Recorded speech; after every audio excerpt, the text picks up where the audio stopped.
Welcome to the regular meeting of the City of Delray Oaks City Council, Tuesday, May 26th at 6 p.m. Of course, our meetings are via Zoom these days, and thank you all for joining us. Kim, can you please do a roll call? Actually, Karen will be doing roll call this time. Excuse me, Karen. That's okay. Councilmember Gagliotti, Councilmember Lentell. Here. Councilmember Getzelt. Here. Vice Mayor Clark. Here. Mayor Kerr. Here. Can you let, okay. So it's time for public comments. Anyone wishing to address the City Council on matters not appearing on the agenda may do so now. The public may comment for up to 3 minutes. No action will be taken. And I just want to remind everyone there's a little more informality in a Zoom call, and there was a lot of back and forth last week, which isn't necessarily the case. So I just need to reiterate, no action will be taken and all comments will be referred to staff. So let's open it up for public comment. I see Scott Donaldson. He's got him. There we go. Okay. I got him. Thank you so much. My name is Scott Donaldson. I live on Portola Drive, and I have some really good news to share with you.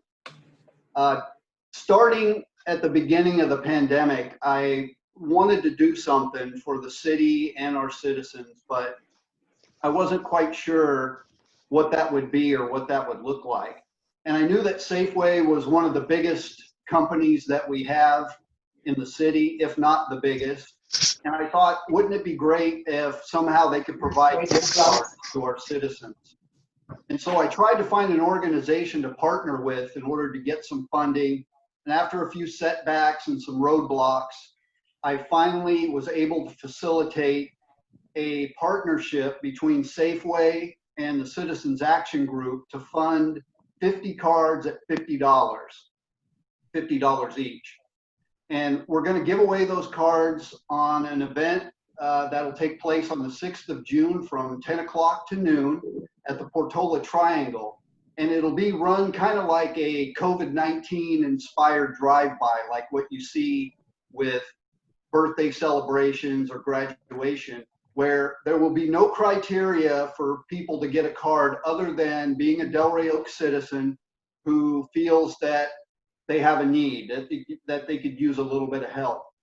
All they'll have to do is drive by, show their driver's license on the glass, the window of the driver's side that shows that they're a Delray Oaks citizen, and just roll their window down far enough to have a gift card pass through.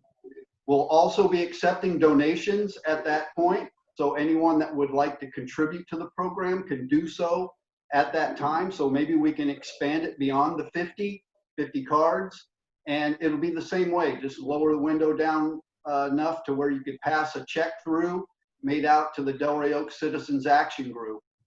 We're going to be advertising it through a flyer, social media, and local news outlets, and obviously word of mouth. So please help me in getting the word out so that people are aware of this event that we have coming up. Thank you. Great, thanks, Scott. Thank you. Next, I see Kim Shirley. Hi, everyone. Good night or good evening. First, I really want to thank Dino for his letters that he's been sending out to the community, and also for his frequent coffees with the city manager. It's always nice to feel informed and updated about what's happening in our city, and also with the county order, the shelter in place. I also want to thank Mayor Kerr for her community campfires that she's been holding every week. This has been a really great resource of information for us, and just a wonderful method of building community during this time when we're feeling so isolated and we need it the most. I've really enjoyed meeting new residents, and I feel really grateful for those connections and just that ability to share what's happening with us, with other people besides our immediate family that we're in place with. So I just feel like this outreach is really good for our mental health, and so I want to thank you for that. Second, I'd like to comment on our desire to have representatives on this council actually represent the will of the people. As you know, we're going to be leaving this meeting to go to the Monterey One Water Board meeting that's tonight, so we could provide comments regarding the vote on Mr. Gagliotti's resolution to completely kill the expansion of the Pure Water Monterey Recycled Water Project. If his resolution passes, he will have stopped the one solution that could have provided us with reasonably priced water that could have been delivered in a more timely manner, at least when you compare it to the desal option. These things really matter to the residents. My own water bills are really high, and we do a really good job of conserving. His resolution will essentially force the Coastal Commission to decide on the most expensive water option for our area. This resolution demonstrates that we're not at the forefront of our council member's mind. He was not thinking of us. It shows an egregious lack of leadership and also a deep break in ethics. And I'd like to think we can expect more from our council members. Thanks. Thank you, Kim. Next, I see Gary Krieger. And then Dennis. Mayor and council, first, before I launch into what I had prepared, I just want to second what Kimberly just said. The Dino thinks that he and Mayor, the campfires, we have made new friends, Delray Oaks, and it's been very, between both of those, you feel like we are staying up to date in what the latest is in what's going on in this crisis. So thank you both. That's much appreciated. And as Kimberly noted, as we're speaking now, the Monterey One Board is in a process of what some members hope, not all of them, but a few, will be the final nail in the coffin for even discussing the possibility of additional recycled water in the event that the Calian desal falters. And there's plenty of reasons it may falter yet, having nothing to do with Pure Water Monterey. This feels like Monterey Bay Community Power all over again. The residents of Delray Oaks strongly support a sensible position, and the council decides to ignore the residents they supposedly represent and do what they want to do. As with Monterey Bay Community Power, the reasons to oppose even discussing recycled water will ultimately prove completely spurious. Meanwhile, the residents of Delray Oaks find ourselves having to explain to our neighbors our city is aligning with Salinas Valley and Castroville against the interest of what's best for the peninsula cities, including our own Delray Oaks. Looking forward to a time when our city council places the needs of the residents, our residents, above those of the special interest. Thank you. Thanks, Gary. Dennis, Allion. Thank you. Yes, good evening, Mayor and council members, staff, and fellow citizens of our beautiful city. I want to thank the members of the council for their commitment of time, their talents, and energy to preserving our city during these unique times. So thank you all. I viewed last month's Zoom council meeting and just heard these two statements also made by the same people at last meeting, and was taken aback by their attacks on John Gagliotti. While we all have the right to disagree with his decision, the representatives, their accusation of unethical behavior were, I find, unwarranted. John is not personally benefiting in any way from his activities on the Monterey One Water's board, other than the small stipend that they get. And in some people's opinion, it appears that he's unethical only because they disagree with him. John listened to the arguments for and against the expansion. He investigated the facts and voted for what he thought was in our best interest. Instead of rubber stamping staff work, he critically investigated and inquired. He articulated in great detail why he voted against certifying the Pure Water Project's SEIR, which is flawed. And if you watch tonight's meeting and you look at the agenda, it is admittedly flawed. He voted against certifying the water project, and he listened to the voices of both the people on the peninsula, some very significant voices on the peninsula, as well as the Salinas Valley and NOAA that objected to the report. All this is going to be discussed in more detail tonight at the Monterey One Water meeting. While well conceived and constructed, the initial Pure Water project is not yet producing at its full capacity. they are encountering many problems getting that thing working properly, and it's not meeting its design potential. Given that the new plant is still proving itself and that source waters are not secured for an expansion, there is no water purchase agreement to pay for a new project. And others in the city actually support John's decision, I being one of those. The current project is over budget and is behind schedule. Just because the CEQA attorney and the Monterey One Water staff and the Monterey Peninsula Water Management District recommended approval doesn't mean it is in the best interest of our community to do this. To approve the SEIR would have been a mistake. Thank you, John, for thinking critically, looking out for our best interest, and doing your homework to vote alongside our neighbors, including Sand City, the city of Salinas, Castroville, Baranda, Salinas, and the county of Monterey all voted to not approve the SEIR. So John was not by himself, and he was not just partnering with the people from the Salinas Valley. Before Monterey One Water puts any more money into an expansion, it needs to demonstrate the current plants work properly and determine the feasibility of the expansion, which is the topic of tonight's meeting at Monterey One Water. It is not killed. It is not killed. That is the project that they have right now is not even funded properly. They're running out of money. It's over budget, and they don't have they're running up against their bond reserves that they are required to have. So before we do anything further, John did the right thing. Stop it.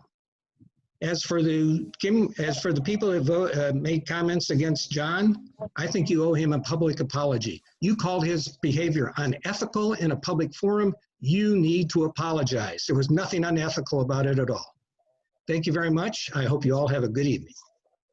Thanks, Dennis. I see Ken Rutherford. Hi, yes, thanks. Ken Rutherford over on Via Verde. I appreciate Mayor and Council for allowing me to speak. Also, just wanted to thank staff for making sure things continue to work. Karen has been going above and beyond to assist me with some matters when she's at home and then coming into City Hall, and I really do appreciate it. Also wanted to just say thanks to all the wonderful artists in Delray Oaks that have been putting the chalk art out. It's been nice to see. And also a shout out to the Butterfly Garden. Things are starting to bloom and looking good over there. With respect to Councilmember Gagliotti and his vote to not certify the SEIR, I would just point out that failing to certify the SEIR, or actually if he had certified the SEIR, does not mean that the project itself would have gone forward. They could have waited until the time was right to go forward with the project, but certifying an SEIR where over $1 million of taxpayer money was spent on that was irresponsible in my opinion. I also still find it troubling that my council member, who I have been trying to contact several times via email, has responded simply with a response that my email letter was noted. I've been following this since November. Granted, I only got involved with the water issue in November, and I think I spoke at the city council meeting then about that, where Mr. Gagliotti was trying to suppress the SEIR when it first came out because it might have gone before the California Coastal Commission at that time. I found that troubling and questioned why that would occur. Now, I've also watched the committee meetings, the Recycled Water Committee meeting that he's on, where he's trying to actually rename the nameplate to reduce the original project so that it looks like it's in failure from those looking from the outside. So I think those are important factors to consider when you recognize what he's doing with respect to his resolution tonight, where he's trying to maybe not kill the project, but effectively kill the project because the conditions he's putting on the expansion project to let it go forward are pretty much not going to be met. So it would be effectively killing the project. So I'm disappointed in his representation because of his lack of communication with me, and I'm clearly involved in going to the meetings. I've spoken at the committee meetings. I've spoken at the M1 Water Board meeting, so he knows I'm there. Yet he's failed to reach out to me and respond to my emails appropriately with professionalism. as I would expect them to do, just to bring me on board, like I told him back in November. I was trying to educate myself and be brought on board with his position to understand it. I inquired, made questions about his positions before the board meeting last month, and he waited until the day of the board meeting to respond to us. So again, it's in my opinion, irresponsible behavior from my representative. And I'll just leave it at that. And thank you again for taking my comments. Thank you, Ken. Jim Clark. Jim, you're muted. Hang on. Unmute. There you go. Okay. Hi, everyone. This is clearly not as comfortable as sitting in a council chamber with all of you and being close and saying hello. And I miss that. So hello to all the council members and the mayor and the city manager and Alex. I'm sure you're on here somewhere. And anyway, just to Dennis Elian, I think as always, when he was a council member, and since I'm so glad he stayed involved, because if there's anybody that's a voice of reason that strikes up a pretty decent balance between extreme positions, I find him to be the centerpiece of doing that. And I'm just so thankful that he was there and able to communicate tonight and bring a more centrist view to what we commonly get in the meetings, which is hearing from all from one side or the other. Because there are quite a few of us out there that try to stay involved as much as we can, but have a tendency to not show up because we believe that the status quo is working quite fine. Anyway, so I'm very thankful to Dennis. John has been proven right in the past about some decisions he made that were challenged. We can go back to the previous council and mayor and some decisions they made about the retirement fund, which was a big ballyhoo about, and lo and behold, here we are years later, and they've been proved right again. You know, we'll see. We'll see where this comes down on which side of the fence. But again, thank you, Dennis, for your comments and making to them and giving me time tonight. I appreciate it. Thanks, Jim. Are there any other public comments? Scott, I see a hand wave. Please. Thank you. All right, so part of my thing is sharing how am I feeling about Mr. Gagliotti's representation, and so I'm just going to read it even though he's not here, and that says something to me. He's probably getting ready for the other meeting. All right. I'm Scott Laxey. I'm a DRO citizen, veteran public school teacher, and I'm a concerned human being about how the lack of accountability threatens our town and our environment. It's a shame Mr. Gagliotti once again is not here to face his constituents and his decisions. An individual apparently minimizes accountability. There's a pattern of this. How small of you, sir? I'm sure you'll hear about this. You'll see it when you have the time. This is not representation. It's deceit and cowardice in action. That's what it is.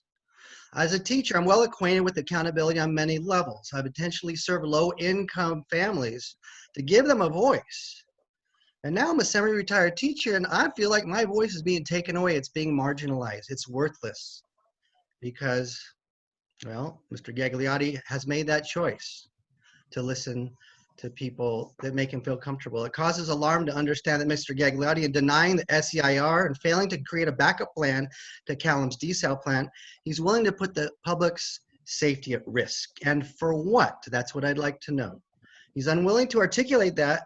Let's agree it's unconscionable that a city council member and silent complicitors are willing to continually cozy up to a socially and economically disengaged corporation determined to fleece local residents. Your unwillingness to follow science and pertinent facts and the morals is a major concern for those of us paying attention. Why the cozy relationship with Cal-Am? How does one validate a lack of ethics? Oppressors demand often decorum for those saddled with the burden of navigating the bully. Distillation of facts in the face of transgression is different than maintaining politeness. Bully actions merit illumination and accountability. There's just no time for intentionally creating a shell game of policy to maintain a false, disingenuous narrative. We need authentic leaders. There's an ample contingent of Delray Oaks residents who desire leadership that reflects the will of the people. It's appropriate to expect this. It's obligatory of leadership to heed this notion. It's a reflection of what we value as a community. If you value misrepresentation and shady dealings and arrogance and dishonesty, you don't get to pretend you're a leader. You really aren't serving the public interest, are you? We need a leadership that adheres to code of ethics, that governing a place of integrity and responding appropriately to constituents, especially a clear majority. This is appropriate, normal, nurturing, may I even say American request. So in Delray Oaks, whom is represented and what is the motivation? Thank you for your time and consideration. Thank you, Scott. I see Frederica.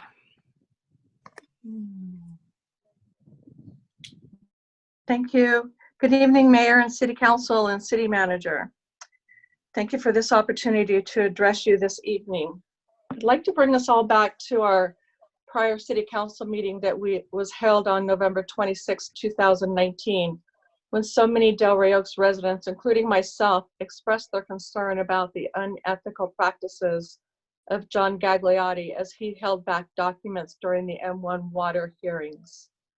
During that November hearing, many residents, including myself, questioned who John Gagliotti was representing on the M1 Water Board, because he surely wasn't representing the constituents of Delray Oaks. As Delray Oaks, we repeatedly asked each and every one of you City Council members to reconsider keeping John Gagliotti on the M1 Water Board, and you chose not to listen to our concerns or be concerned yourselves about the manner in which he was conducting business as he represented Delray Oaks government and the residents.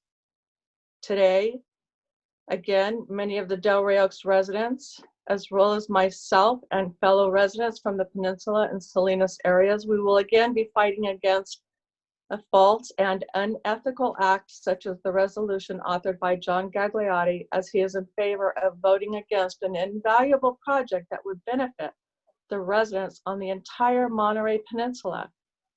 A resolution that again appears to only benefit John Gagliotti and those like-minded, including John Phillips and many others that are wanting CalAm and the desal project. And just as an observation, I have heard many Delray Oaks residents that are hearing and learning of John Gagliotti's unethical practices and his defiance of not representing the constituents of Delray Oaks.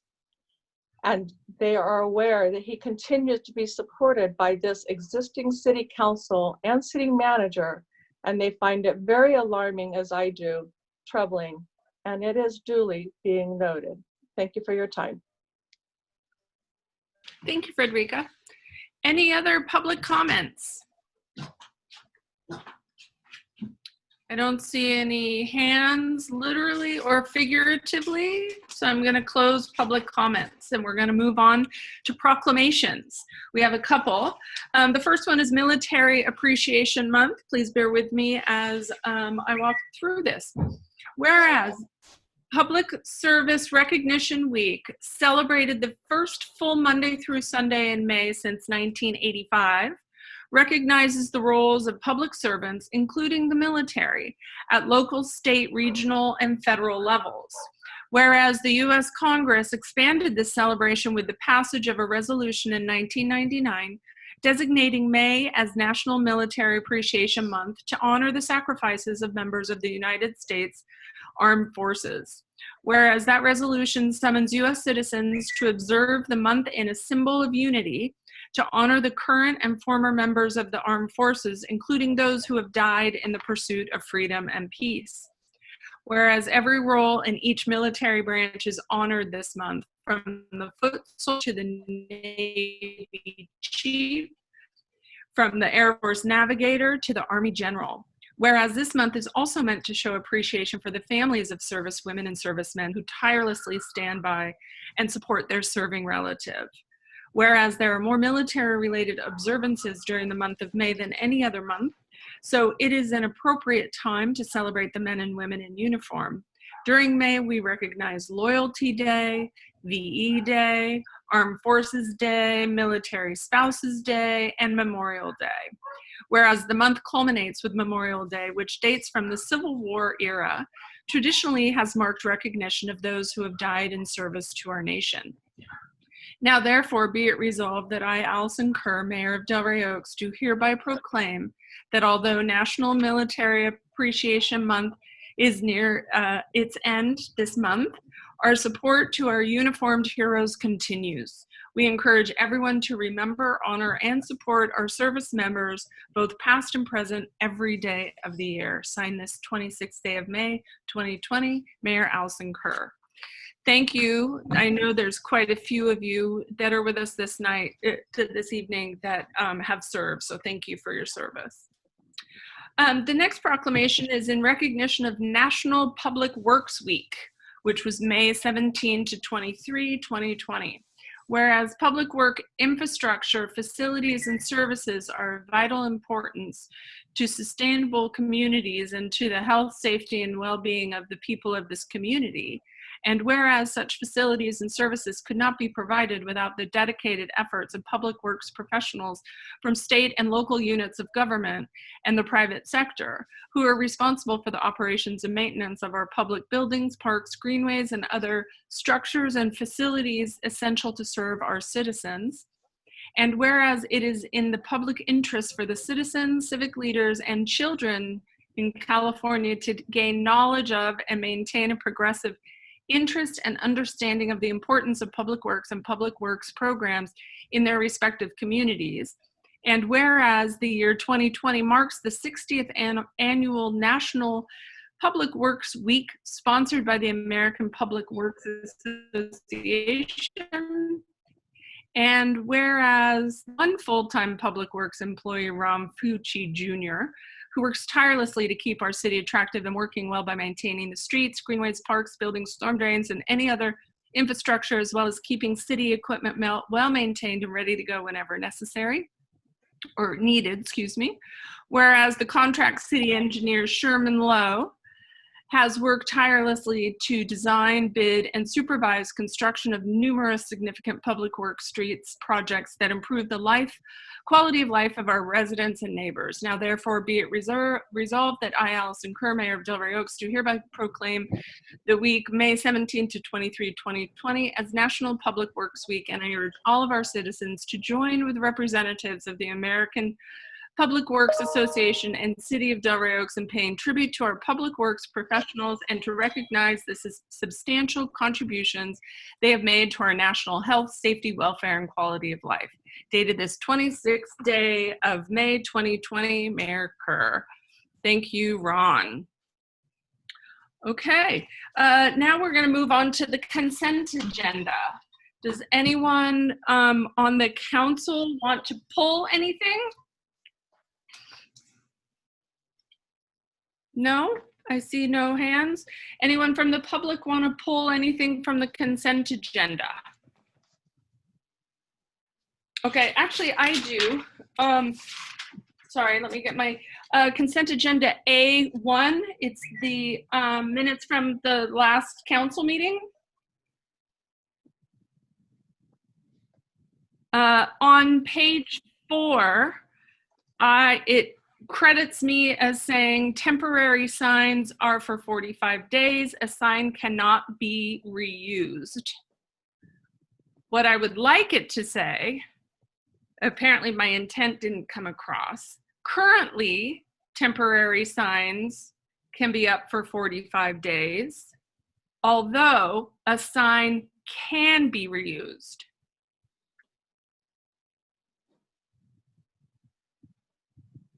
Any comments, questions, concerns?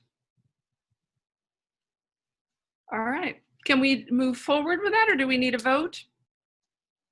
Can you hear me, Mayor? Yeah. Oh, sorry. Yeah, a vote to approve consent agenda as with the change noted. Please. Can I have a motion to approve? So moved. Yes. Was there a second? I'll second. Okay. Okay, Karen, would you like to do a roll call vote, please? Yes. Councilmember Getzelt, Yes.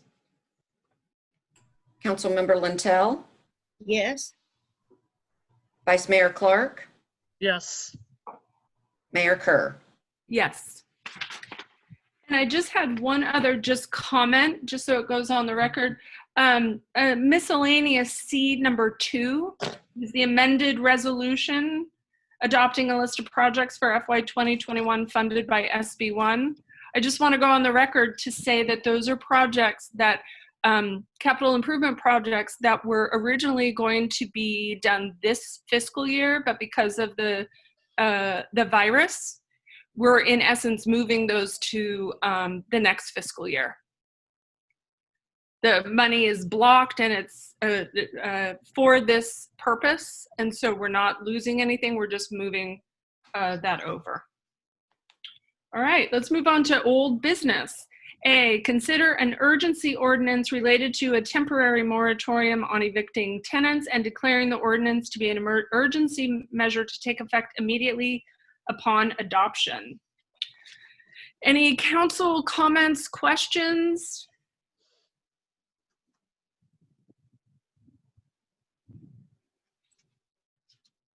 I think, just reading as it says, it may not be clear to the public. What we're basically doing is extending the existing urgency ordinance that we passed last month till the 31st of August. Is that correct? Yes. Thank you. So my question actually to Dino was, what was amended in the ordinance? It looks to me like it may just be finding L, which added a new date. Dino, could you make sure we're correct on that? Thank you, Mayor. Yes, that's correct. The only amendment to the ordinance is the extension of the date. The decision to recommend the date August 30th is based on our best estimate of a reasonable time that the urgency may be needed.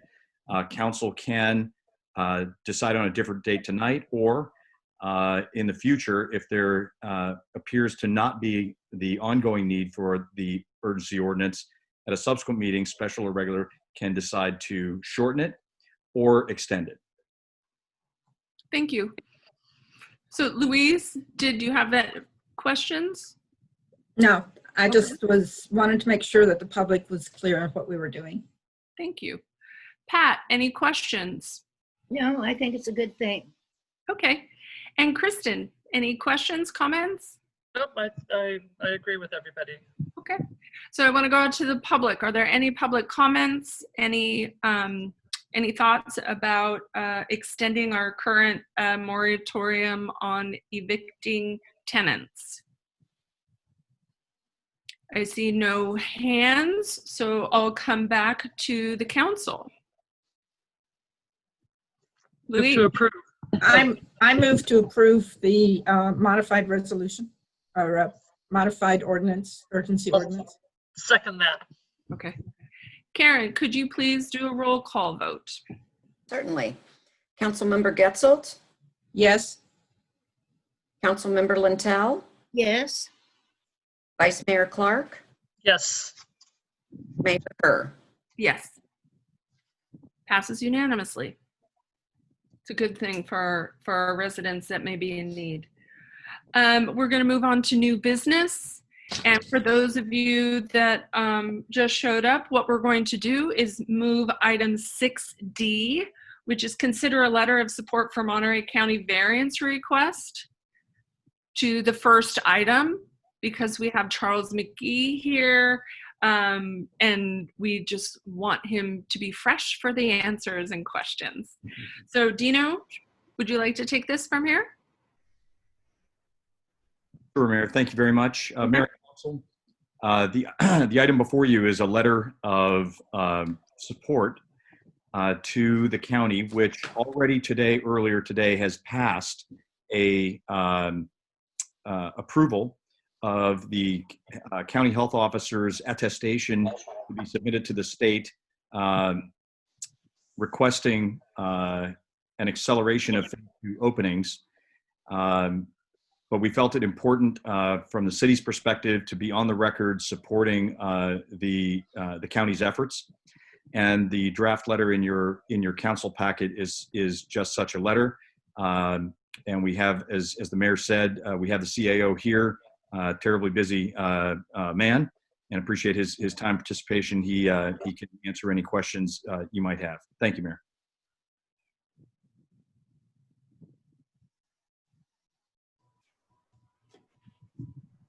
Good evening, everyone. I appreciate the opportunity. I think Mayor Kerr, were you trying to? Okay. Thank you. Again, I'm Charles McKee. I'm the County Administrative Officer for the County of Monterey, and appreciate the opportunity to speak to the residents and council and mayor of Delray Oaks on this issue. I think, as many people know, the history of kind of the status of how we got to this point with both the pandemic, the roadmap is how it started, and where we are at this point in the process. We've been at a shelter-in-place order here in Monterey County since the middle of March, and if the mayor would indulge me, I'd just like to share a screen real quick, just to kind of give you the quick background on it. See if we got it there. So there's the kind of the timeline of things as we've gotten for where we are now with the reopening of businesses.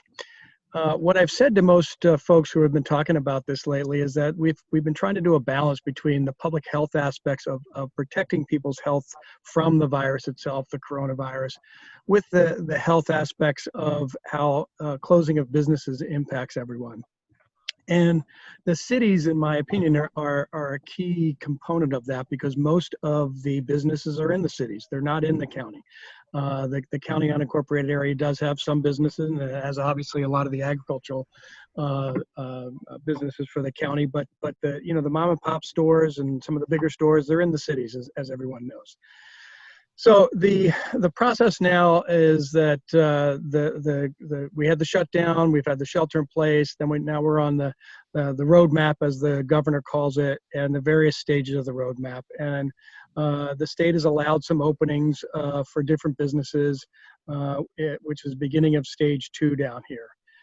Stage 2, the early phases of stage 2, there were some openings that we were allowed to do in stage 2, even without what's called a variance.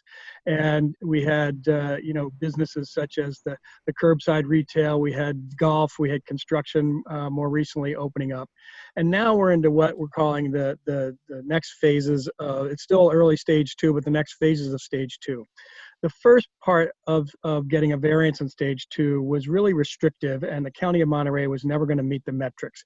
And some of the big metrics there that we were not going to be able to meet were the number of new cases per day, and then also within a 14-day period. And we also weren't going to be able to meet the fatality criteria to be able to open up more quickly than the governor was allowing in stage 2.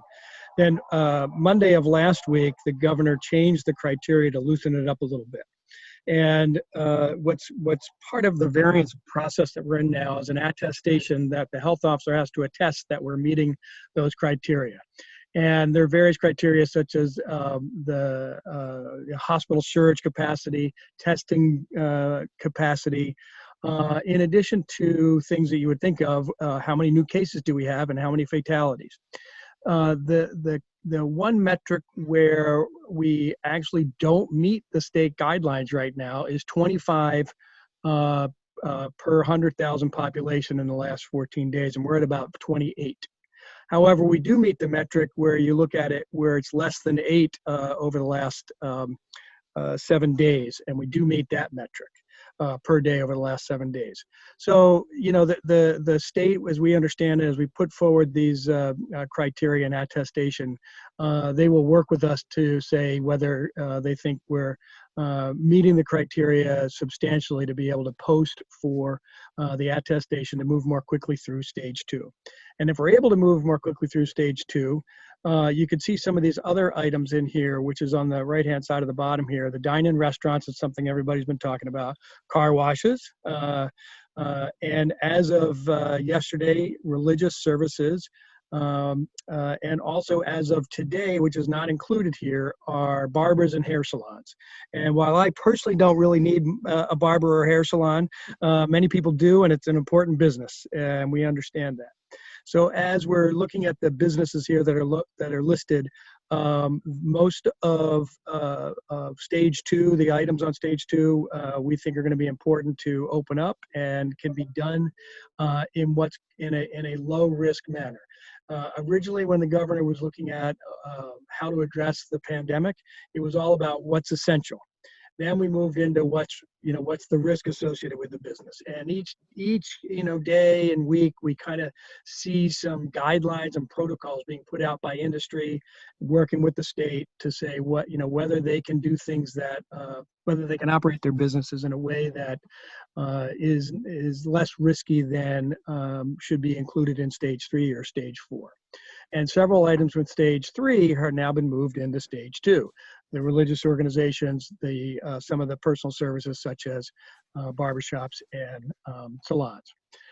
So as of today, late this afternoon, the county did attest to, early this afternoon actually, the health officer did attest that we met the criteria to be able to move more quickly through stage 2. The Board of Supervisors adopted a resolution authorizing submitting a support letter to the state for stage 2. We've gotten 8 of our 12 cities so far have issued support letters. And I think that we'll probably get all of them, maybe not, but at this point, it's all up at the state. And we've gotten word from the state that they've received our submission. That being said, I am not here to seek a support letter. What I'm here to seek is a position from the council, which is to say, what is your position on? Do you want to support it? Do you want to oppose it? Or do you want to, or you're not ready to make a decision? One city was not ready to make a decision in Monterey County, and as I said, 8 others have issued support letters. But it's really important for you as a city to decide what's best for you. Not that it will change things necessarily overall, because it is up to the overall county and then the health officer what will allow. But it is important to know how the city feels about it, what they think for their own citizens, for their businesses. Because like I said, you have most of the businesses, and you also have enforcement issues within your city about how you're going to enforce the stay-at-home orders and the relaxing of those stay-at-home orders. And really important is that as we relax, as we open up, because there's such a pent-up demand to open up, we want to make sure that everybody understands the importance of staying with those good practices of social distancing or physical distancing, wearing face coverings, making sure you're washing your hands all the time, those obvious things that people have been talking about. Because if we start to backslide, part of the attestation process is to have a containment plan. And what are we going to do if our cases start to increase such that we think there's a danger to Monterey County, to the health and safety and welfare of Monterey County residents, that we have to reimpose restrictions. Similarly, if we have violations of the state rules, the state guidelines, in other words, if people start to do stage 3 and stage 4, if they start gathering in groups that aren't allowed, the state has threatened other jurisdictions with withholding funds that the state provides to the local jurisdictions. And a lot of money for many services throughout the county are provided by the state. The county budget is huge, but the vast majority of that money comes from federal and state sources. So we definitely don't want to have that impact, have that backsliding, have the state take away funds. And of course, I think most importantly, we don't want to have a backslide, because I think the impact on our well-being, our mental well-being, our physical well-being would be devastating if we had to go backwards. So I want to encourage everybody to obviously take the decision as importantly as it is, and decide for themselves whether this is important for Delray Oaks, to whether to support or to oppose, or if you're just not ready to make a decision. And finally, I just wanted to make sure everybody recognizes that the efforts of the Monterey County Health Department have been such that their goal is to protect public health. It's not necessarily to take over one area of the county or not, or try to be draconian. It's you can disagree with how they, whether their decisions and they try to base it on science. They're all scientists, epidemiologists, and doctors, but it's based on trying to do the public health good. And with that, I'm excited to move into stage 2, but move through stage 2, but move through stage 2 prudently. And I would be open for any questions or comments from the council. Thank you, Charles. I get to spend a lot of time with Charles learning the various phases and all of that. So I'd like to open it up for council. Louise, any comments, questions for Mr. McGee?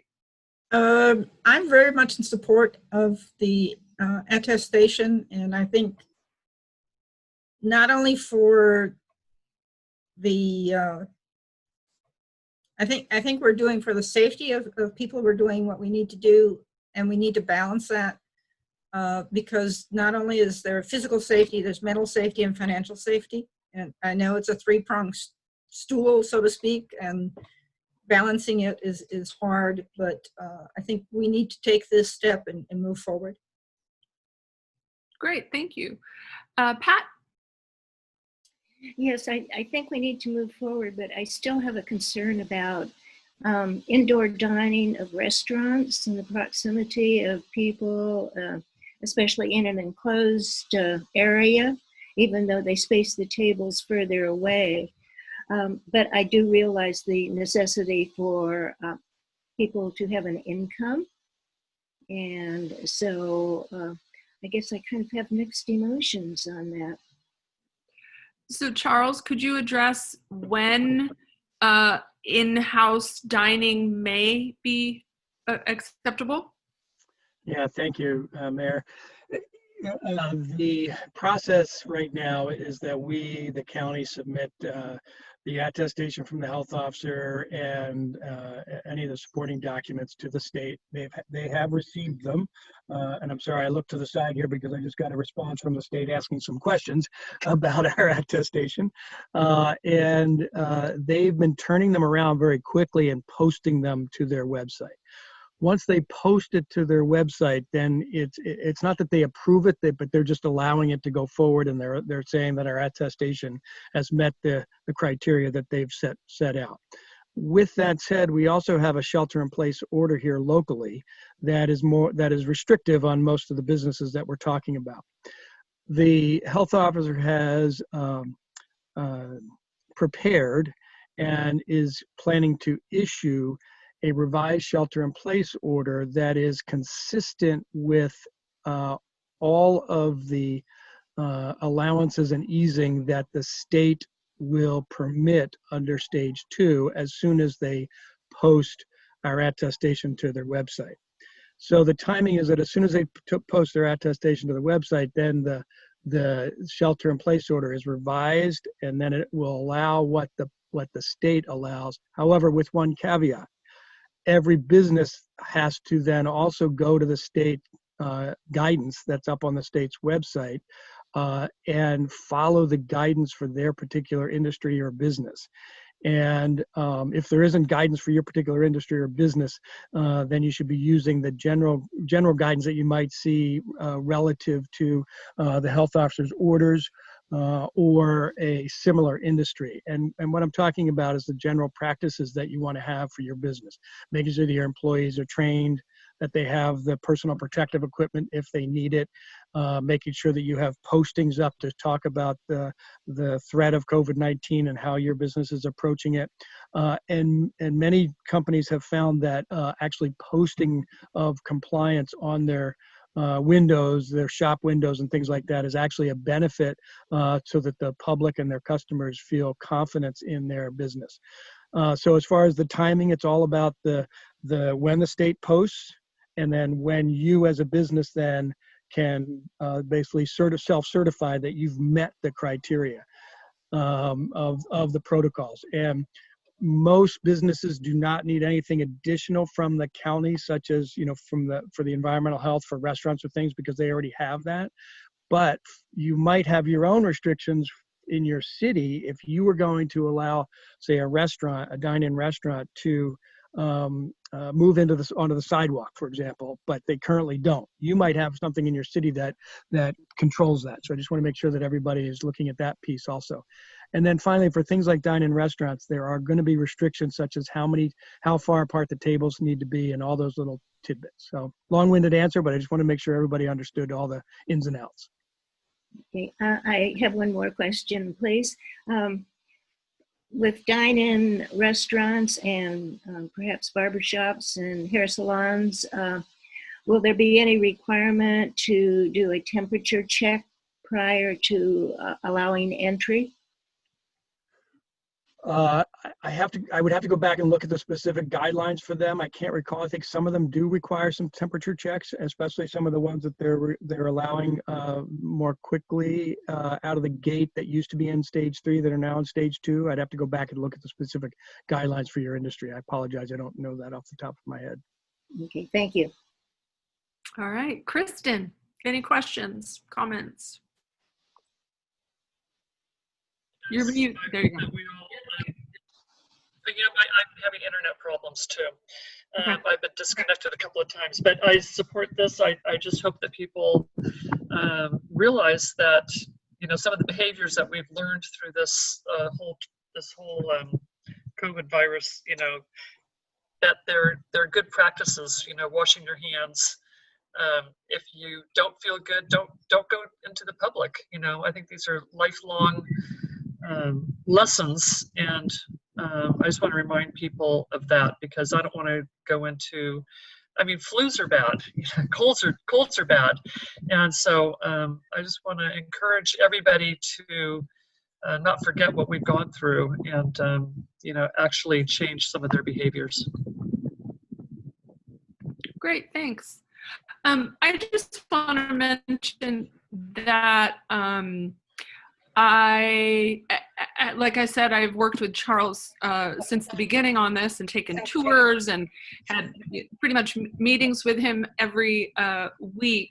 I know that Dr. Moreno is getting a lot of flack for that he's going slowly. I just want to remind everyone that this is an unprecedented pandemic.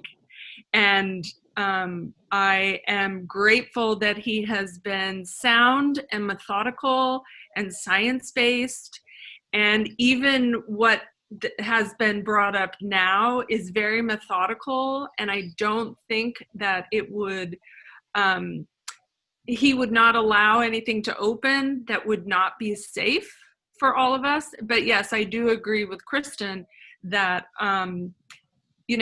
the virus is not going away just because we're opening businesses. We need to keep, until there's a vaccine that we can all have, we all need to take care of each other with our masks and our hand washing and things like that. So I am very much in support of what our county and our county leaders are doing. So I'd like to go out. Anybody have public comment, would like to say anything about supporting or their thoughts on a letter of support for the variance request? Giving everybody a second. I see no public comment hands, so we're going to come back to the council. Oh, Louise? I was just to make a motion to approve the support of the county's attestation letter. Second that. Okay. Karen, can you please do a roll call vote? Councilmember Getzelt? Yes. Councilmember Lintel? Yes. Vice Mayor Clark? Yes. Mayor Kerr? Yes. Passes unanimously. Thank you, Charles, for all your work and spending some time with us this evening.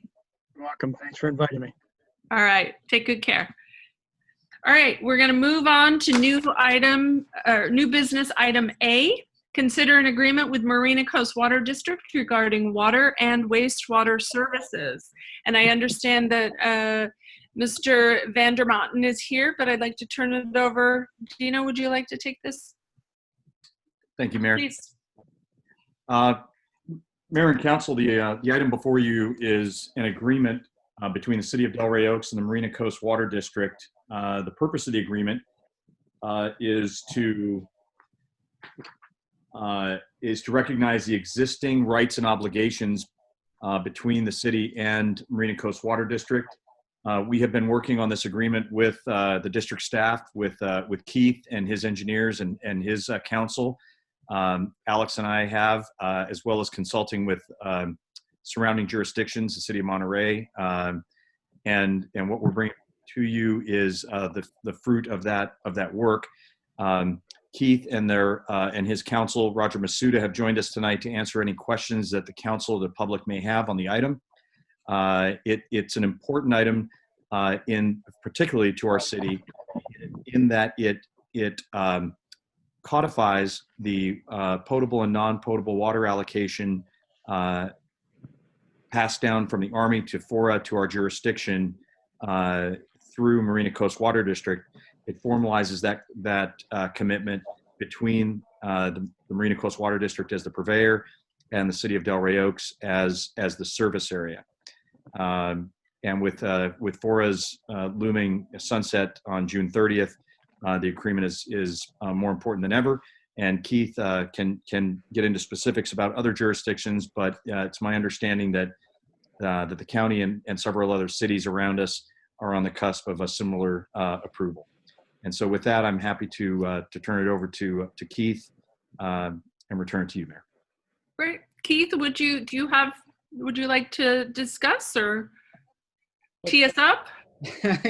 Yes, thank you, Mayor Kerr. For those that don't know me, because I have not had the opportunity to be in front of the City Council before, or if I had, it was briefly. My name's Keith Vandermont. I'm the General Manager for the Marina Coast Water District, and thank you so much for having me here tonight.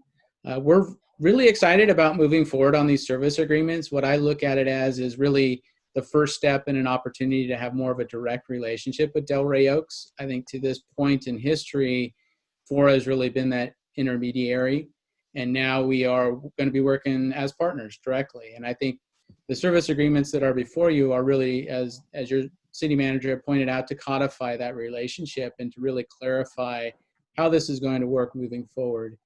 And it happens to be, yes, that Delray Oaks is the first to consider this, but there are others that are very close. We've been working with all of the land jurisdictions with FORA, and others will probably be taking it to their board this month. And we hope to have them all, if we can, by June, but I don't see that probably is not going to happen. But hopefully we'll get as many as we can approved by the end of June. And again, I think the key here is water, and for other jurisdictions, wastewater, just to really clarify how that's going to work and what our obligations are. And hopefully it's clear that as your water district, that we are here to provide the water you need, that FORA had allocated, that we're going to do everything we can to make sure that we endeavor to provide that water, because I know you're depending on it for those forward reuse plan development plans. And so that's really what this agreement is about, is to really set that relationship forward. So thank you again for considering this evening, and I'll answer any questions if I can. Wonderful. All right, let's start. Louise, would you like to start? No? Okay. Ms. Lintel, any questions, comments? None, thank you. Okay, Kristen. You're muted and you look frozen. Oh, Kristen? Yes. She moved. Kristen, can you speak with us? Can you hear us?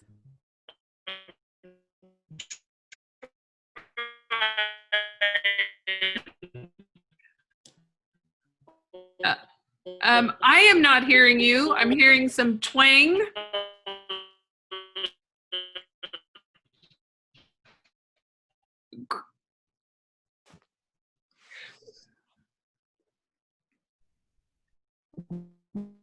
Kristen, I'm fine to go ahead with, of course, I have a bunch of questions if we'd like to come back, if you want to. I can hear you. Can you hear me? Yes, there you are. Yeah. Do you see me? Yeah. Hear me? Yeah. Oh, wow. Okay. I'm having internet problems. No, I just want to say this has been long coming. I'm anxious to be working with the agency, and thank you. It's nice to meet you, Keith. Nice to meet you. Is that all? Yes. Okay. All right. So Keith, there's a couple of things in here that are interesting. One thing is on page 4, item number 3 and 4. I'm a little concerned about the ambiguity about not guaranteeing the acre footage of water and perhaps potential reductions in our water case. Did we lose him? No, there you are. I'm sorry, go ahead. So can you explain to me what would happen? Why would our allocation be reduced?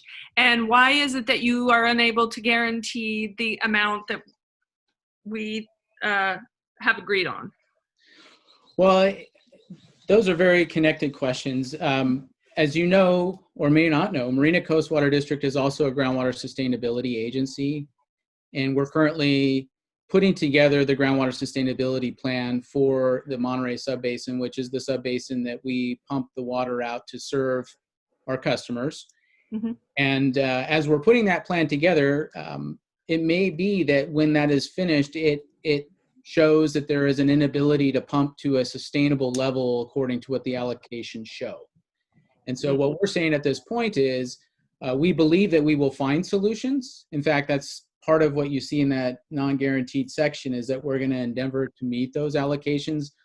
We will still look to provide solutions. If it's not groundwater, it's recycled water. If it's not recycled water, it's stormwater. And eventually it could be something like desal. But there may become a limit too where the land use jurisdictions simply feel that that's maybe too expensive to move forward in that regard. And so I think that's why we put in there that these allocations are really what we're aiming to provide. And I really don't see any reason at this point why we would not be able to provide those, but we just simply don't know how this is going to go with the sustainability plans yet. And once we know that, we'll have a little bit more information, but that's not to say maybe down the road that perhaps something else changes the dynamic of the groundwater basin. So yeah, the allocations are the targets.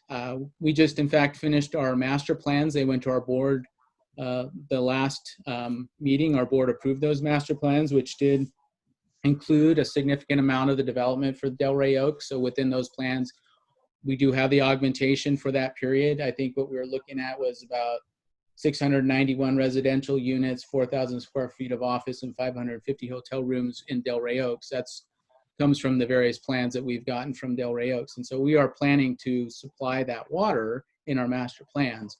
Could you give me those numbers? Could you give me those numbers one more time? Yeah, 691. Hopefully I wrote them down right, but 691 residential units, 400,000 square feet of office, and 550 hotel rooms. And you got those from the city? Correct. Okay.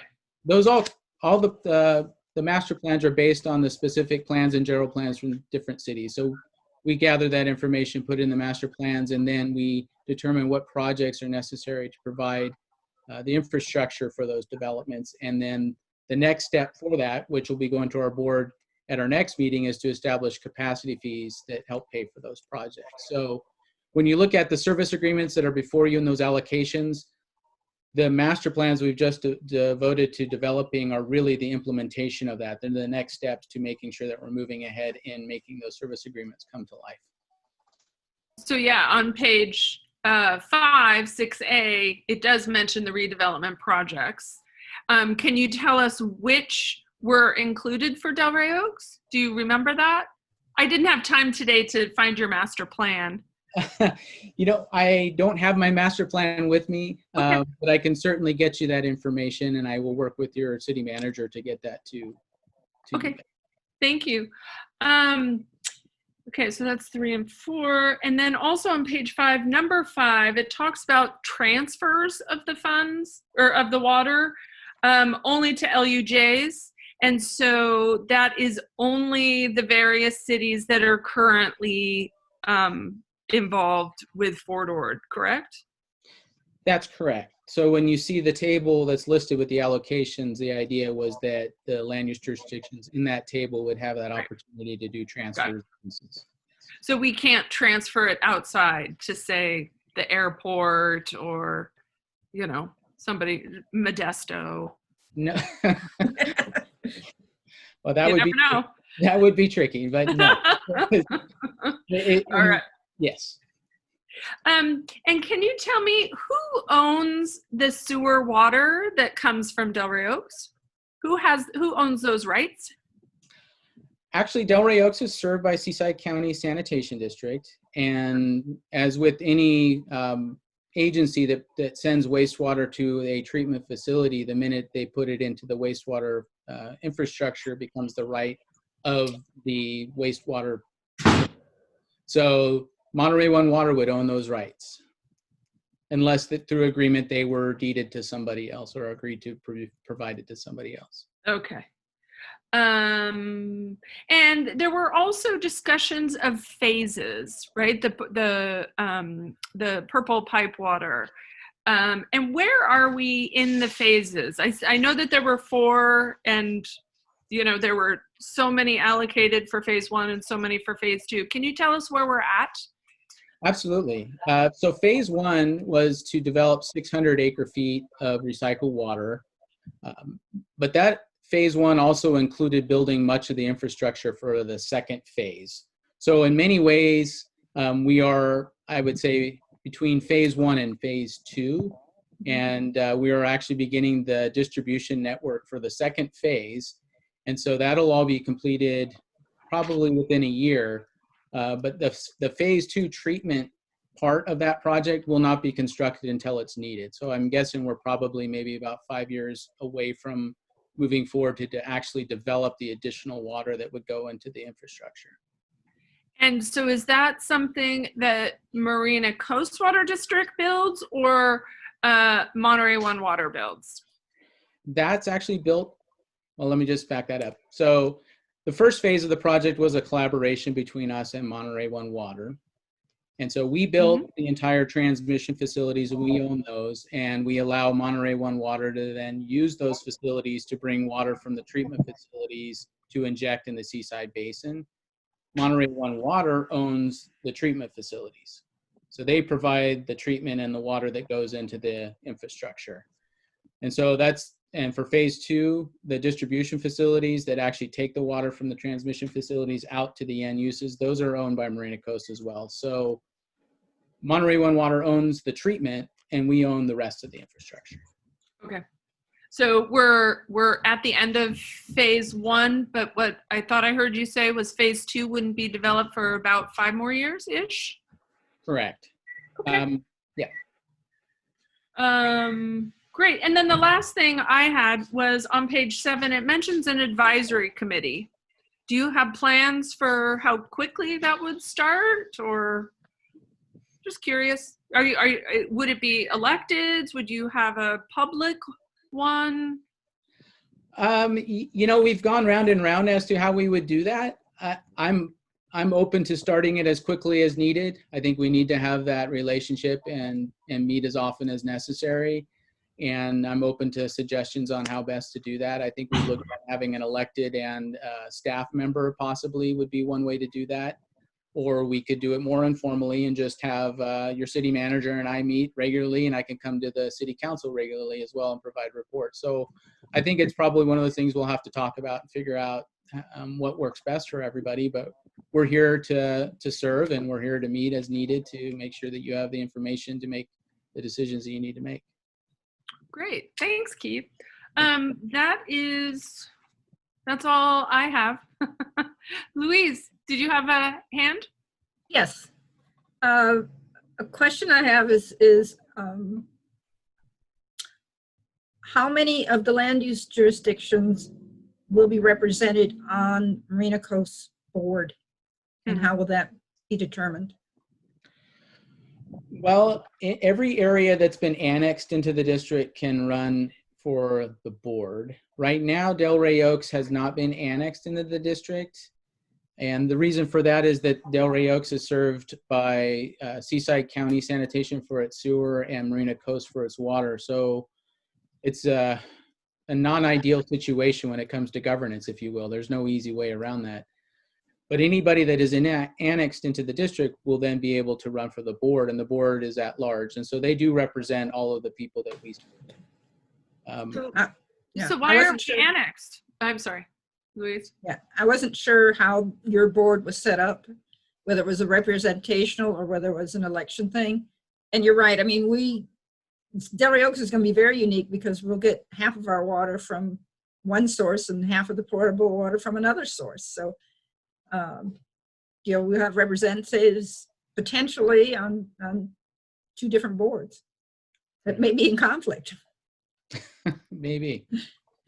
Or are in conflict. Water conflicts on the peninsula? Thank you. So tagging on to her question, how would we get annexed? Well, you know what? Your city manager and I have had conversations over the past year about some ideas. I think if it comes down to it, if we can figure out a solution for the sewer service, and perhaps there is a way that we would provide sewer service, which has its advantages if we can make that work, because different from other wastewater providers like Seaside County Sanitation, we actually have contractual rights to all the waste flows we send to the Monterey One Water Regional Plant. And so there is an advantage there. With Delray Oaks, there's a physical difficulty in terms of how we would then move that wastewater into the Marina Coast system, but I don't think it's something that is impossible. I think we could probably brainstorm some ideas, and I know that we would like to see water and wastewater service be reconciled.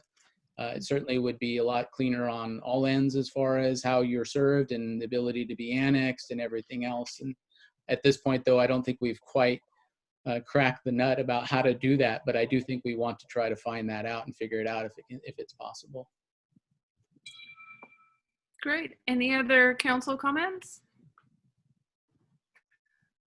Okay, we'll go out for public comments. Any public comments on water agreement?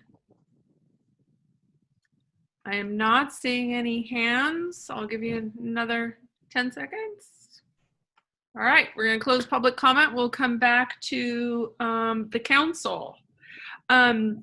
Alex, is there anything from your perspective that we need to consider as we contemplate our next moves?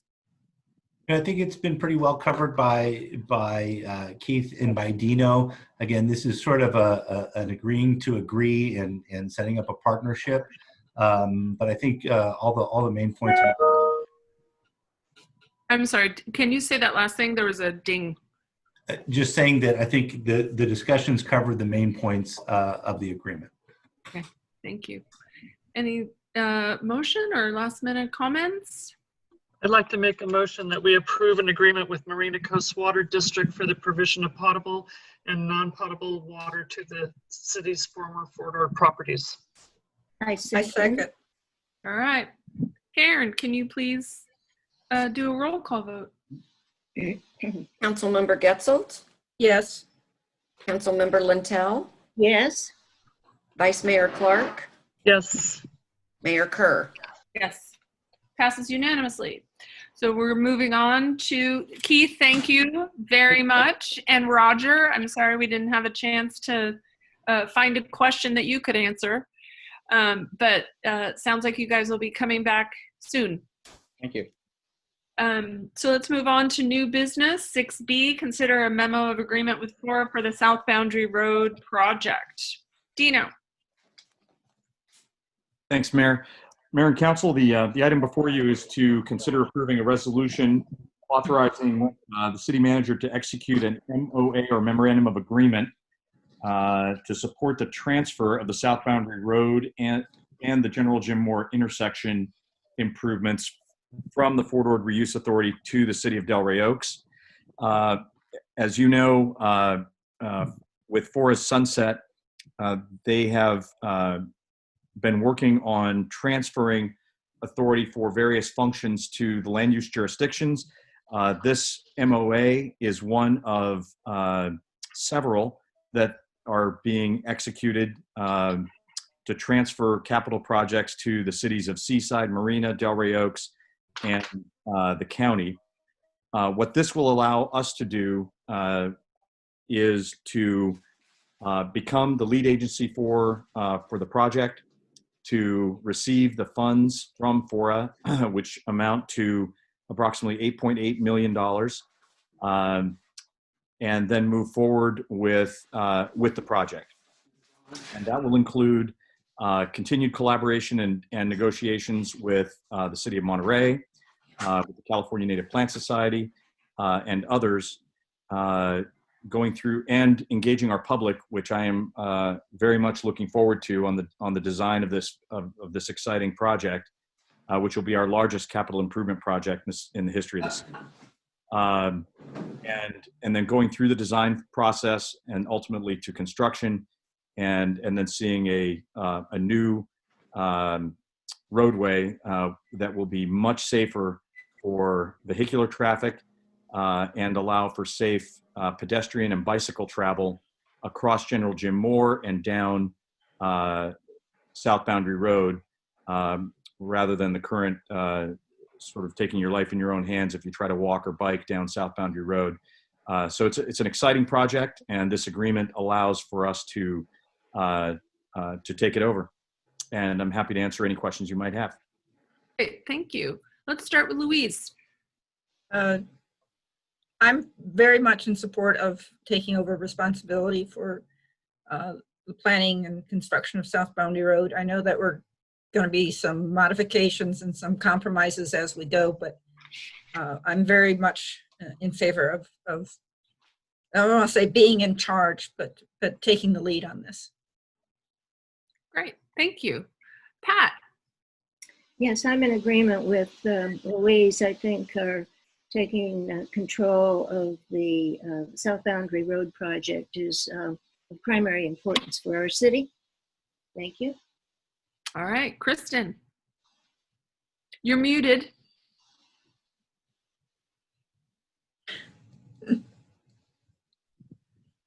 And now you're frozen. There you are. She's muted still. Hang on. Don't push anything. I'm going to unmute you. I can't unmute you for some reason. Kim. Okay. Can you hear me? There you go. There you go. Okay. Sorry, because I keep losing connection. I keep having to go back in there. I also in support of this project. I wish it would have been completed before for sunsetted, but here we are. And I think it's an important venture, and I am full support. Great. Well, I have just a couple of questions, but also some comments for those public that may not read through this agreement. First and foremost, this is probably Dino, what happens if it's not enough money? That's a great question. So there will be a separate agreement that we are working on with the City of Monterey that will codify and formalize our collaboration on the project, because ultimately the road extends into the City of Monterey, not very far, but a bit, to Rancho Saucedo. Cost overruns will be one of the issues that we discuss with the City of Monterey and negotiate in that contract. Ultimately, as with any capital project, it's going to be up to the council to approve the funds for the project. So when we get to, there's already been a fair amount of value engineering done on this project to reduce the cost, and we will continue to look at ways to value engineer during design.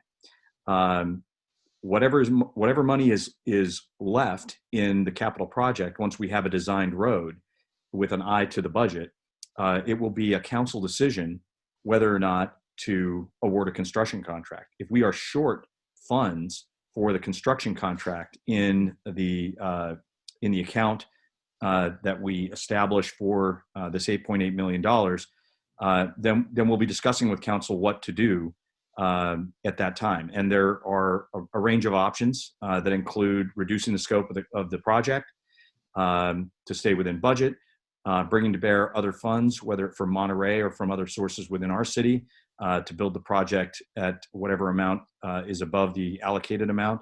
And so there'll be decisions and choices made by the council along the way to deal with cost overruns, should they occur, and they very well may. Mm-hmm. Probably. And so I understand that we're going to have at least 2 different pots of money, one of which is for the roundabout. And we know that there may possibly be looming litigation. And so what happens if we are unable to, for whatever reason, construct the roundabout? What happens? I mean, I understand what happens to the money in 10 years if we don't use it in the way it's meant to, but what happens then? Right. Another excellent question. So first of all, the pots of money, the money is segregated based on the projects that Fora identified. It's important that the segregation continue only to the extent that the funds given to us for the roundabout or for the intersection at Jim Moore, whatever it ultimately is, don't touch Monterey and therefore are not included in our agreement with Monterey. Mm.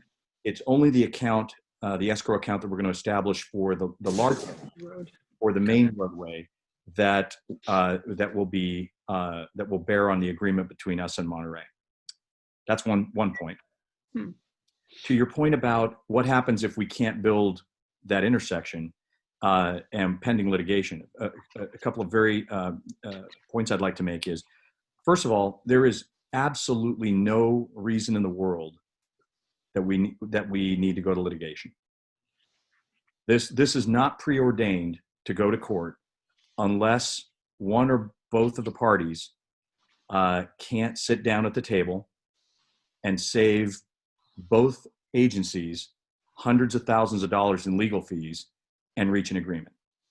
And as you know, Mayor, I have been committed to trying to figure out an agreement with the California Native Plant Society, and I continue to be committed to reaching an agreement and finding a workable solution with them.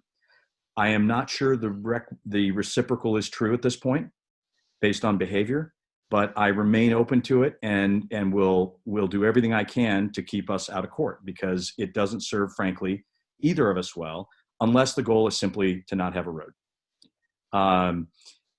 So if we end up in court, or whether we end up in court or not, for whatever reason we can't afford to build the project or aren't able to reach an agreement, then ultimately, if we don't build the project, those funds will go and be dispersed back out to jurisdictions, and we will lose out on a truly,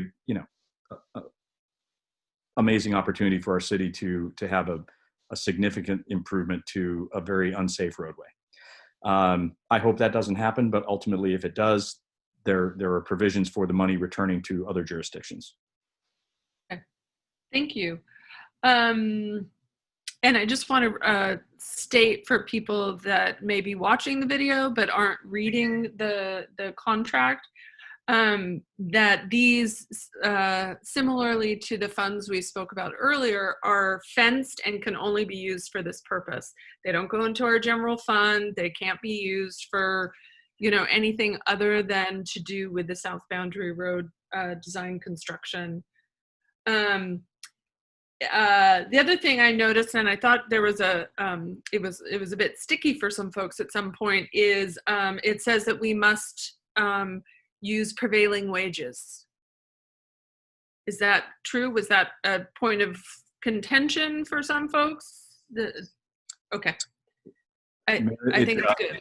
I can just briefly answer that. I think the contention you might be referring to is there's certainly been discussion about whether prevailing wage will be required for non-public works projects, in other words, private development on the former Ford Ord. That's a question that at least in my mind, I think is open. There are very strongly held opinions on both sides of that issue. This is not a private project. This is a public works project. Got it. You're obliged to and will pay prevailing wage. Okay, great. Thank you for that. And then the last thing, just for everyone to understand, is this contract is good for 10 years. And then at that point, if we haven't distributed it all, or or if none of it, it will go to the folks that were also on the FORA board. So like the county, Marina, Seaside, and Monterey, called third-party beneficiaries. So that is, that's all I had. Kristen. No, this is kind of putting the cart before the horse, but this road does serve Monterey, and there's, I mean, a lot of wear and tear on that road because, I mean, even now, because obviously we have nothing going on, and they're using it explicitly. Is there, are we going to be able to negotiate anything with future upkeep of this road with Monterey? That's Thank you. Manager question. Yeah, no, thank you, Kristen. A great question. We will. The answer is yes. We will be discussing those issues and negotiating those issues with Monterey. They will be part of a separate agreement. Okay, great. Any other council comments before I go out to the public? All right, I'm opening up for public comment. Anyone have a? Yeah, Scott. You're muted. He's fine. Am I good now? Yeah, you are. The South Boundary Road project touches the Fortag project in a number of ways, both sort of primary and secondary. A secondary way in which it would relate to Fortag is that although it's not within the boundaries of the project, there's a design of a sewer line, and the sewer line runs south towards Delray Oaks. Obviously, we don't want a sewer line running above the underpass between the Frog Pond 1 and Frog Pond 2. And so that needs to be thought through, and there are other more primary points of contact. For that reason, Fred and I worked very hard with Peter Said and FORA to make sure that Fortag was a stakeholder that would be consulted by Whitson. So the Whitson contract, Service Work Order W2 Task 2, which I just put in chat, lists Fortag as a stakeholder. And so Whitson would be required to sit down with Fred and I, and whoever else would be interested as an advocate, maybe a TAMC representative, to actually look at the engineering designs. What we've learned is it's really important to sit down at the point of engineering design because things get changed between then and the specifics of that moment. So my question maybe is more to Dino, which is, could you speak to whether that role as a required conferred stakeholder transfers with this agreement? Thanks, Scott.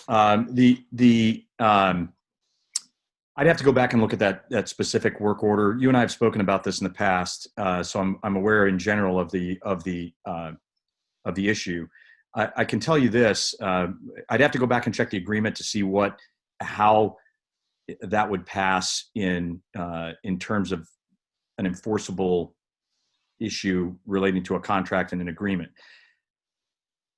What I can tell you is we will be working with all stakeholders on this project, and Fortag and TAMC are an important stakeholder that we will be working with. So once we get control of this and get the Whitson or the contract transferred to us, as we sit down and look at the path forward in terms of the consultations with different stakeholders, I look forward to having you, Fortag, represented at the table. I mean, it's vitally important that we get that right. The sewer is one issue and an important one, but there are others, as you know, the crossing and any tie-in that may or may not happen with that separated bike path. And Delray Oaks has been a great partner.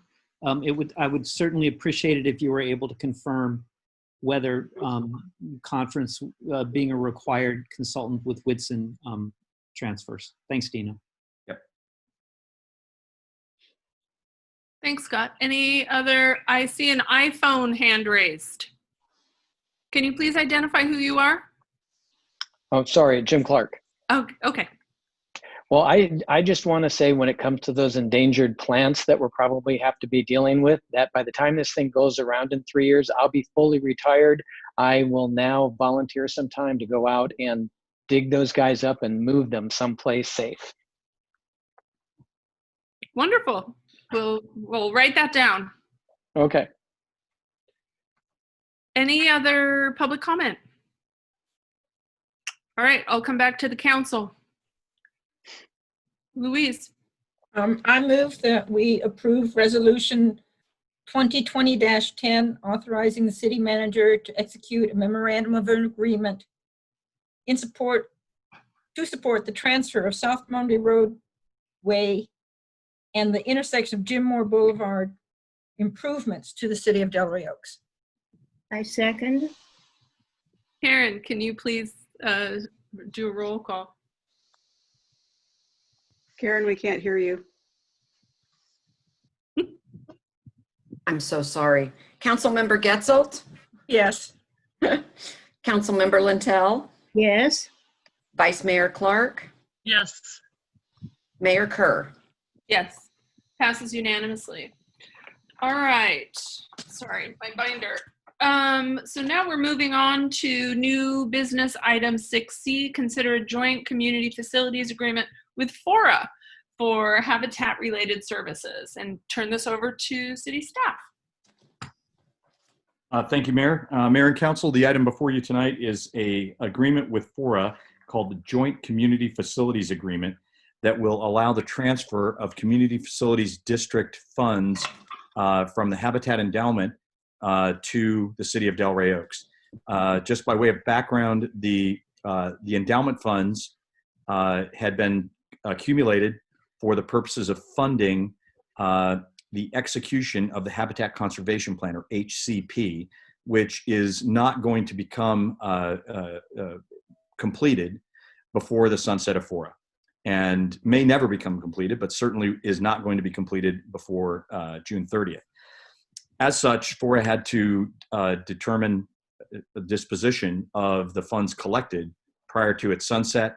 It decided, the Fora board, in coordination with the admin committee meeting jointly as the Habitat Management Group, decided that these funds would be dispersed back to the land use jurisdictions on a formula that the board approved. That formula would see the city of Delray Oaks receiving approximately $750,000 of those CFD funds from the Habitat Endowment. The purpose of these funds would be to be used for the purposes of, broadly speaking, of habitat management. What that means is the funds could be used for environmental reviews required by CEQA, potentially litigation defense of CEQA litigation, other requirements for managing the habitat, such as the maintenance of the barrier area along our property with the National Monument, and potentially other uses as well. It's a little misleading when you hear the term habitat and funds, and it's a reasonable thought, but incorrect thought, to think that it is going to be used for conservation of habitat, and that is not the purpose of the funds, but rather to determine how to minimize impact of habitat, how to look at the habitat as we look to implement city plans and zoning plans with regard to any future development on the Fort Ord property. So this agreement, if approved tonight, would be executed with Fora and allow for the receipt of $750,000 into a separate account to be used for the purposes specified in the agreement, which are, broadly speaking, habitat management. And I just wanted to give a little bit of context to that, and I'm happy to answer any questions. Thank you. Let's start with Louise. I think he answered all my questions. I was wondering whether or not it was a fenced pot, so to speak. And I definitely am in support of accepting these funds under the conditions that are given. I think it's fair that we have an obligation to protect the environment and to do our best to mitigate what we can, and that we should have some of the funds that were collected way back with that intention. All right. Thank you. Pat. No additional questions, thank you. Kristen. So what would happen if it exceeds $750,000? Kristen, that it's a good question. If we accumulate, well, first of all, it depends what happens after FORA sunsets with regard to the HCP. The possibility still remains that land use jurisdictions acting in concert could decide to agree to form a regional habitat conservation plan that would allow us to have a regional approach to habitat management rather than jurisdiction specific, which is the current model.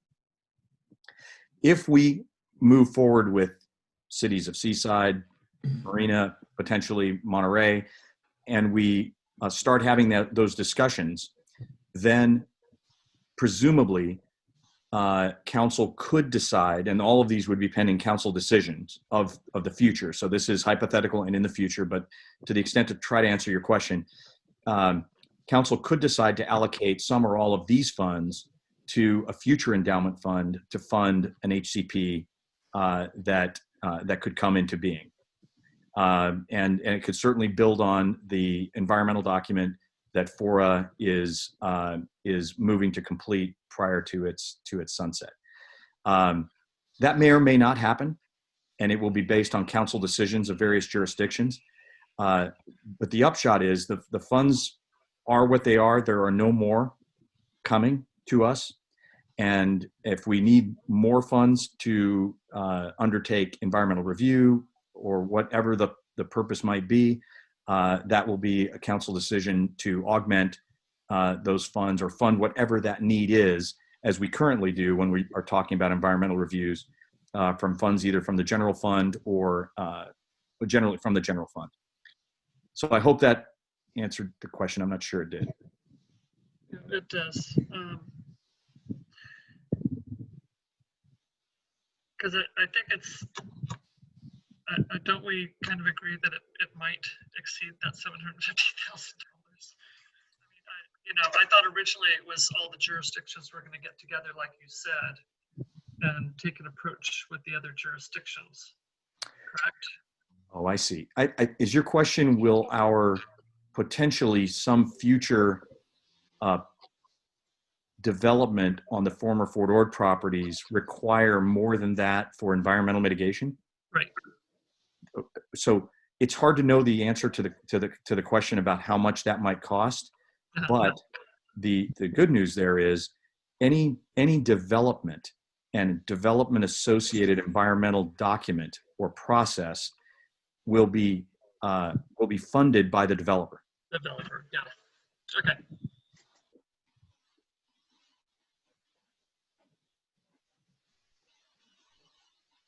You're muted, Mayor. Anything else, Kristen? No, I don't think I'm muted. Am I muted? No, you just stood still there for a minute. Oh, sorry. No, I have no it's further fine. questions. It's fine.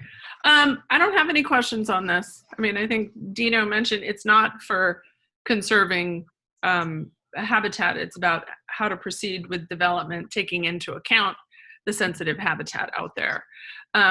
And thank you for also clarifying that this is simply a mechanism to get the funding. It is not doing really anything else. And also, Louise, so this is our second set, or actually third set of funding this evening we're talking about that will go into different pots, right? And we spoke at the Finance Committee last week about hopefully getting a list included with, we have these various pots of funds out there, and I would love to see that be available for the public to see also our various pots of money. And their restrictions. Right, because there's often a misconception about, you know, if and when we go about redoing the roads next year and the rest of the peninsula, we're still in a recession, right? There's a, why are we spending it on this? And so I just want it to be as clear as possible from the get-go. So go out for the public. Any public comments on the Habitat Fund item, transfer of funds?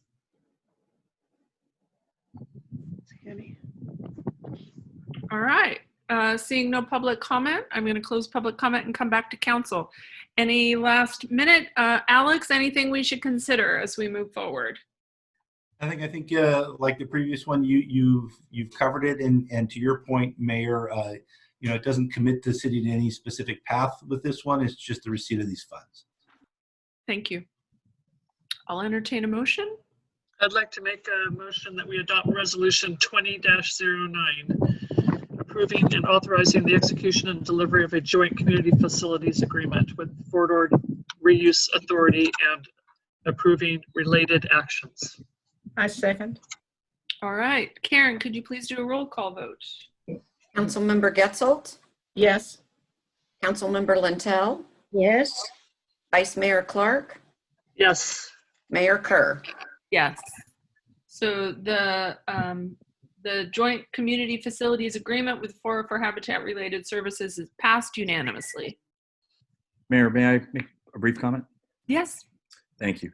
I just want to point out here, I know the water issue looms large in our minds at the moment, but I think it's important to point out the work of Councilmember Gagliotti on the Fora board over the last year to get us to tonight. We're receiving $8.8 million, which is $500,000 more than we thought we were going to get, because of some fantastic board work at the executive and elected level, as well as some help from Fora staff. And I think it's important to point out the work that he has put in on that board. Thank you. Thanks. All right. Now we're going to move on to staff reports, and we'll turn it back over to City Manager. All right, thank you. Staff submitted a LEAP grant application to the state for $65,000 of funding to support planning work that would support an increase of housing stock.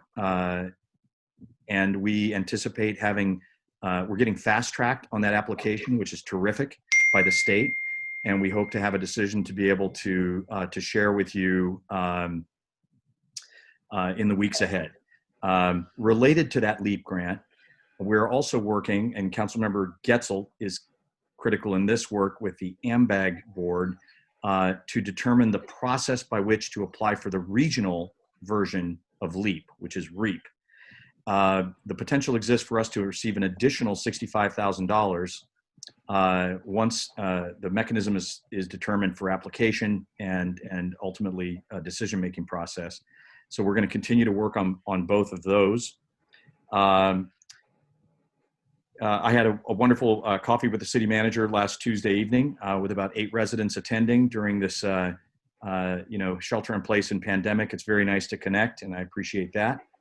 The FORTAG agreement and resolution have been signed based on your previous decisions, Council, and submitted to the TAMC staff. Your staff is working on developing a transition plan for ourselves as the county and the state move through the phases of reopening, and we'll share those with the council in due course. but we're taking it very deliberately, very slowly, with an eye to ensuring the safety of our staff as well as our ability to conduct our business with the public. The Planning Commission met last week and reviewed the General Plan Annual Progress Report. That's a progress report that was last submitted several years ago by us in 2017. It'll be coming to council with the feedback received from the commissioners and the public to a special meeting of the council, which is scheduled for next Tuesday evening, June 2nd. I was honored to participate as a guest speaker at the Presidio of Monterey's Memorial Day ceremony, which was filmed with all of the COVID safety precautions and broadcast. It was very, very touching.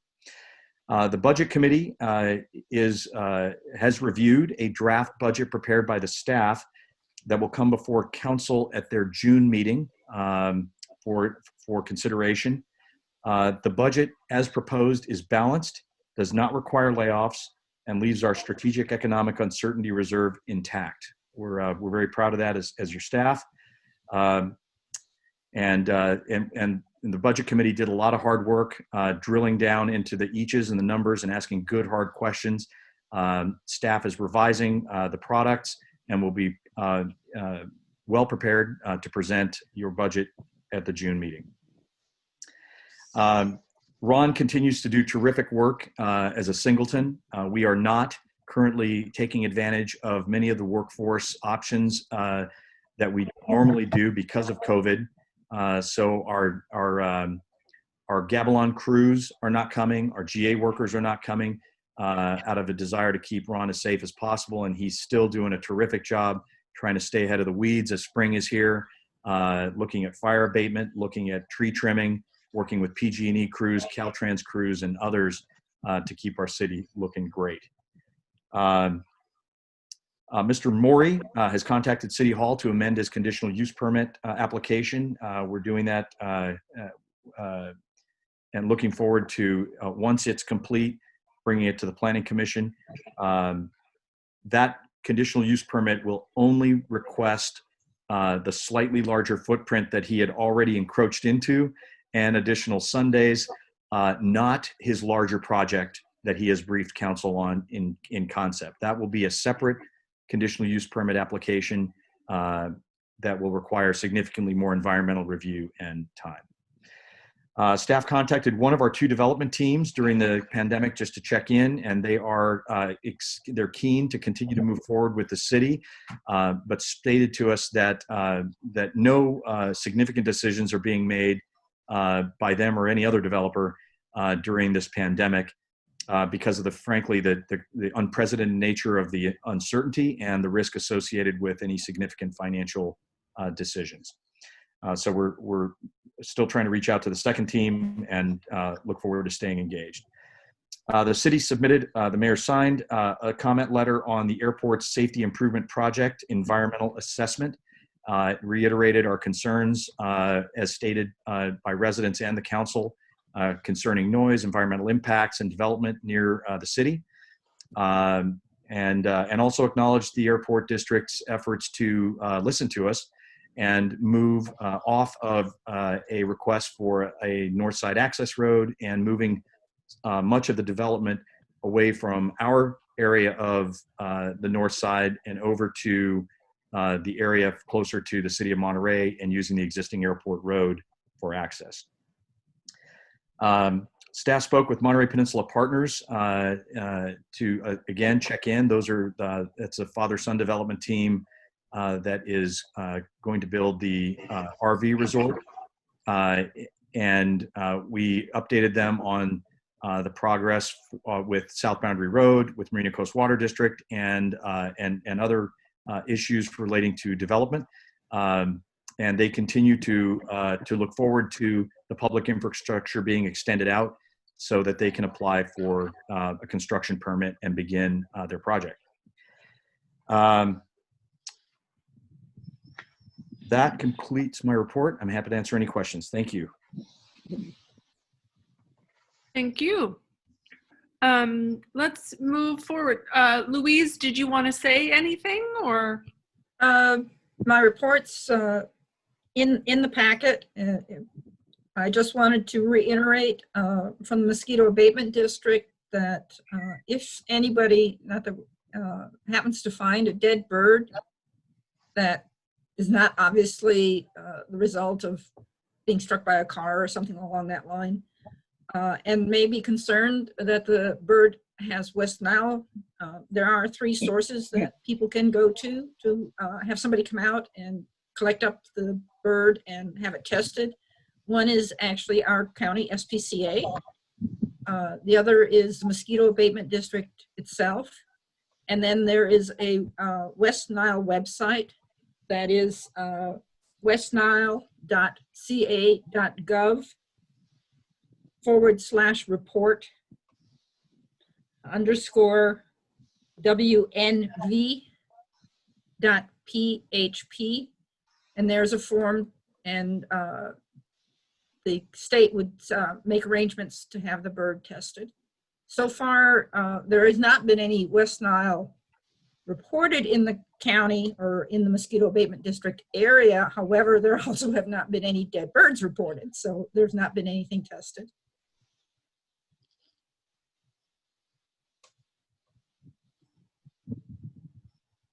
That's all I have. I just want to acknowledge Louise wrote a very nice report that is in the council packet for anyone that might be interested in that. Pat. Thank you. The Seaside Sanitation, we approved an amendment to the agreement with Harrison Associates for an amount not to exceed $49,980 for the Fremont, Broadway, and Ortiz Sewer Main Upgrades Project. And Community Human Services, it was reported by the Development Director that grants and donations are looking good, but next year is expected to be a tough one, as there will be cuts in some of the larger contracts. The CEO reported that the virus expenses are about $22,000. Of that amount, approximately $6,500 was related to technology, remote access services, and online meeting software, etc. The rest was for personal protective equipment, masks, gloves, etc. Have placed 22 homeless individuals in 18 motel rooms. Our counselors are providing case management twice a week, and the lodgers will be allowed to stay at least 30 days. The Access to Mental Health program produced income equal to its expenses for 2 months. This is a big step forward, as it was losing money prior to this. And this is as a result of the second round of layoffs. The program still does not have a program officer. The board passed a motion to authorize the CEO, Robin McCray, to lease alternative program locations. And I hope you all stay healthy. It's good to see you. That's all I have. Thank you. Thank you. Kristen. Okay, so I attended MST. The highlights did not make it into the packet, but I will make sure that Karen gets those next month. Thank you. We received grant money for driver protection barriers for all the drivers, so that will help. The buses are being sprayed for sanitization, and right now there's only 10 people allowed on one of those big buses at one time.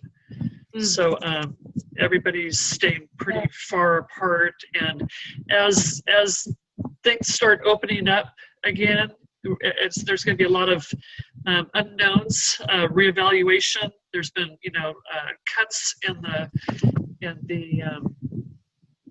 bus routes, and they're trying to keep the main lines open. But again, it's kind of an unknown here for MST. So they're just going to take it slowly as we open up. They did receive through the CARES Act $25 million which is really helping to sustain MST. And we did have a very large reserve. And so MST is in pretty good shape right now for at least the next year and a half. And again, we're going to have to evaluate this on a month-to-month basis. That's all I have to report. Great news on MST. Couldn't be better timing, actually. So I remain pretty much ensconced in COVID updates and meetings. Every Monday, we were having meetings with District 4 mayors and Supervisor Parker each Monday, just getting an update on everything that's going on. That has now shifted to an executive level with all supervisors, all mayors, and other executive level decision makers.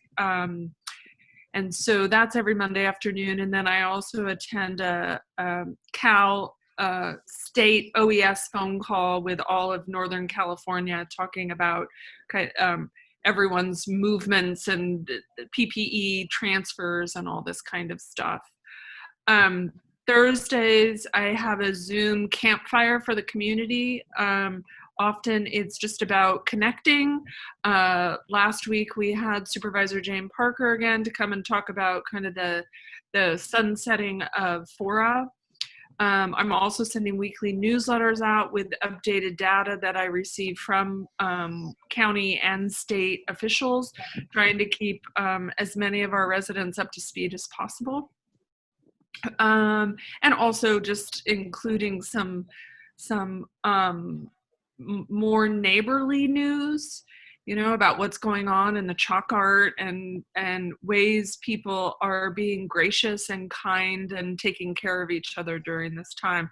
We really have a special community in everything that we're doing.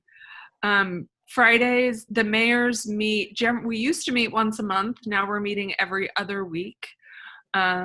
And again, just to see what's going on in each of the cities, what issues people are having, Carmel and their tuck box gentlemen and things like that. So that's good. In addition, I also attended the finance committee, and it'll be interesting to present a 2-year budget to the council next month. I held a What's on Your Mind on May 2nd with a bunch of folks, just chatting about whatever's on their mind. Of course, water is a big topic right now. I also attended a TAMC Rail Network 20 plan to talk about how we will get connected with the Salinas track and then in through Castroville to Marina. And so by 2040, we should be all connected. And to Santa Cruz, of course, taking into account sea level rise and what we're going to have to do for the tracks that are along the slough now. That said, my TAMC highlights actually somehow made it under correspondence versus the reports. And so that is in there. We're having a meeting, a regular meeting tomorrow morning as well. And I also wanted to make note that Dennis Allion also provided his waste management update via an email, which is also in correspondence. So on that note, I'm gonna wrap that up. And we'll move on to item number 9, correspondence. I am, Alex, I don't know where Dino is, but I'm not sure what to do with this. Do we talk about it? The correspondence is just noted for the record and direct the public that if they'd like to see it, it's in the packet. Okay, wonderful, thank you. That's what I thought. So on that note, we're going to move to closed session. But before we do, I'd like to see if there's any public comment on, we'll be discussing 2 items. One is existing litigation, Landwatch Monterey County versus the City of Delray Oaks.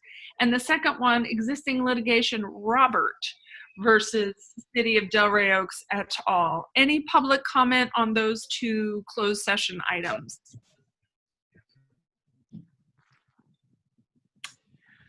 I'm not seeing any hands. All right, so on that, we are moving to closed session. We will come back out afterwards and report any actions. So I'll leave it to Kim and Karen to move us, or I'd like to thank everyone for coming this evening. Kim, you got it?